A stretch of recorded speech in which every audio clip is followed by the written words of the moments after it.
It is Cancer Awareness Month, and Kenya is one of the countries at the forefront of combating the second killer disease in the world.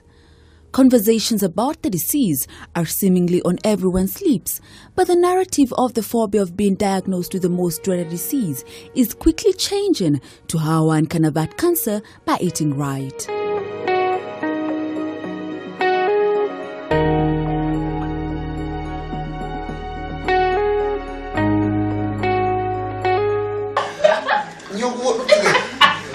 A closer look at Carol Nganga, one would not think she suffered from cancer. What started as a normal routine pap smear would end up crushing her a month later when the doctor gave Carol the most devastating news that she had cervical cancer. It was the most traumatizing thing. Of course, it's not anything I had ever imagined. And the numbness was because I didn't know how to behave. Naturally, and ever since I was young, I've grown up a very strong girl. And now this has come and I didn't know how to handle it. After a few consultations, she knew what she wanted. I made a personal choice of not doing chemotherapy and radiotherapy, so I opted for surgery. And in March, on 23rd, that's when I went for surgery. And so we removed my uterus and cervix. It was indeed a tough time for her and her family. For Carol to opt for surgery rather than chemotherapy caused less pain, and the side effects were not as harmful. The surgery also came with some side effects, and my doctor really prepared me for it. He told me what to expect, and so even when I was going for it, I knew what to expect after surgery.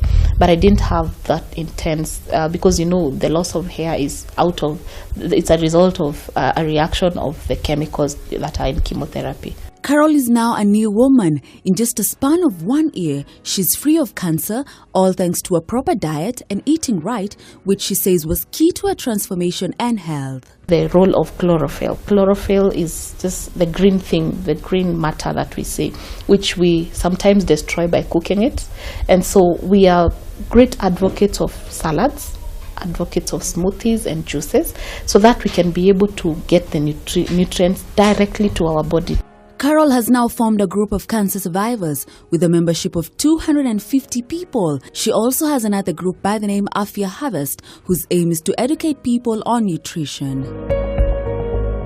I decided to have a talk with Dr. Vaishali Shah just to know how we can stay healthy and fight deadly diseases by what we eat. Plastic containers, if you put it in the fridge or in the oven, it creates some kind of chemical reaction in the food, and that also invites cancer.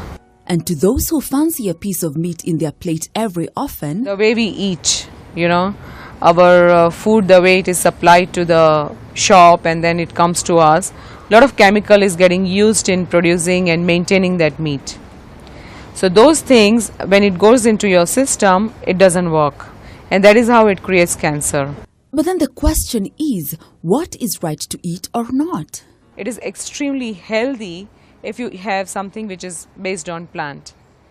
Purely because we are not consuming so much of energy to digest meat.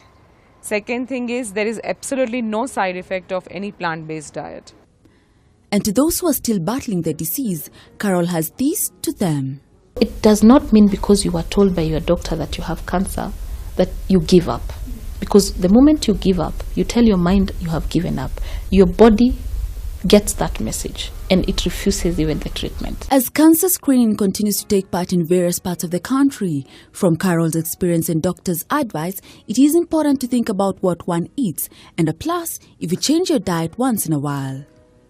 Grace Kuria, K24, Weekend Edition.